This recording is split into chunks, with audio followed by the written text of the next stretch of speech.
Finding Nemo has lied to you. In reality, the story ends with Marlin turning into a girl and mating with his own son Nemo. Wait, what? Didn't the movie end with the two of them living happily ever after?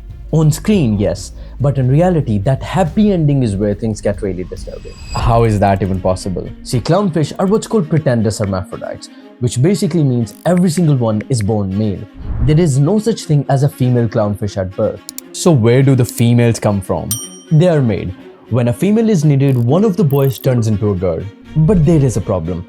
This trick doesn't always work. Sometimes the fish gets stuck halfway between boy and girl, and when that happens, it can doom the whole family around it. Wait, what do you mean? Well, to understand that, you first need to understand where they live, and that is this thing right here, the sea anemone.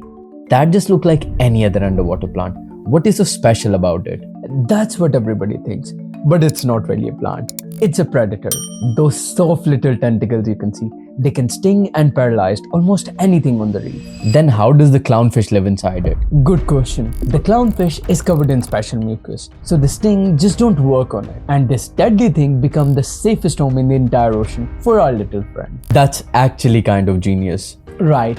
Now inside each anemone, there's a little group of clownfish, usually 3 to 6 of them. The biggest one is always the girl. She's the boss and runs the house. Right under her, there's one breeding male. He's the only boy who gets to be with her. And under these two, there's a line of smaller boys lined up by size. And they don't get to breed, they just exist. Now what's really interesting is that there's nothing special about this breeding male compared to the rest of the male. He's just the big guy in the family. And the little ones, are they like babies or something? No, that's the crazy part. They're fully grown adults. Everything about them works just fine. They could have babies, but the system won't allow them. Why not? Because there's a rule. Every fish has to stay 80% the size of the fish right above it. So you get kind of like a staircase. Big fish, slightly smaller fish, all the way down. And what if a small one grows too big? Then you are a threat and you get kicked out outside the sea anemone into the open ocean, where there is nothing to protect you and everything wants to eat you. So getting kicked out basically means a death sentence. So the little ones must be terrified of growing. They are, and you know what they do? They starve themselves on purpose. They eat less to stay small, which keeps them alive. It's like if you do too well at your job, your boss would fire you, so you do just enough to survive. Then why don't they just leave and find an empty anemone? Scientists have already tried this. They put empty sea anemone right next to them. The fish wouldn't go. Basically, clownfish are terrible swimmers, and the open reef is way too dangerous for them to cross and reach another sea anemone. Now this means they would rather stay trapped and starving than to risk it all for a new home. So they just wait. Wait for what? For someone above them to die or gets eaten. Let's say the female dies. That leaves the top spot open. Now the breeding male right below her steps up to fill that spot and become the new female.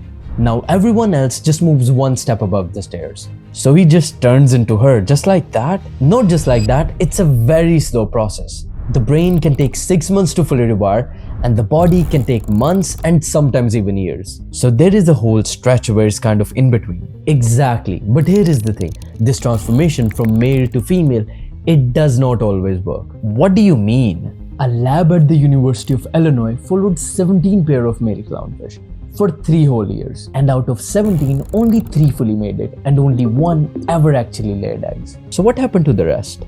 They got stuck in the middle. A girl's brain, but a boy's body. The scientist himself basically said, is it female or is it male? It got a female brain, but its gonads are male. What happened to the whole family then? Think about it. If the new girl can't actually lay eggs, then nobody in the house can have babies.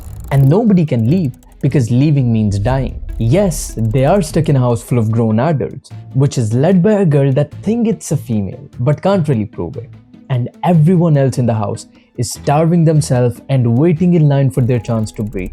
That's never coming. That's so sad. It's like waiting 10 years for a race and then finding out the company went broke. Now in the houses where it does work, honestly it's kind of sweet. The male does a little dance and he cleans off a patch of rock, real nice and tidy.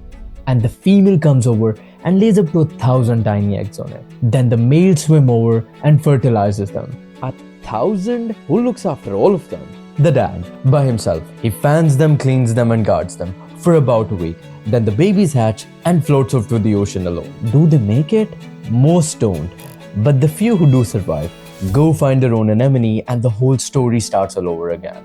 Hold on, earlier you said Nemo mate with his own dad turned mom. Does that really happen? It can. Scientists have found a couple of inbreeding cases, one between a brother and sister, and the other between a grandson and his own grandmother. That's gross. But the chances are very low. We are talking less than 1 in 10,000. Why so rare? Now this is the weirdest part of the story. Most of the fishes in one house are not even a family. What do you mean they're not a family? Scientists DNA tested 683 clownfish across 203 different groups. And what they found is that 99% of these clownfish living together in one sea anemone are basically strangers. Wait, so it was never a family at all? Never. It was always just a bunch of strangers stuck together in the same house for life. That is the real Finding Nemo. So far on this tour of the ocean's worst love stories, we have seen a male who melts his own body into a female and becomes her living balls. After that, a creature who rips off his own arm and dies for love. Then a fish who makes love inside another creature's butt. And now a family that was never a family. It can't get weirder than this, right? Oh, it does. Next time we'll meet a creature where only the dad gets pregnant, never the mom. That's not possible. It is, and I'll show you how. Subscribe so you don't miss it. Drop a like and let me know in the comments which creature shall I dig in next.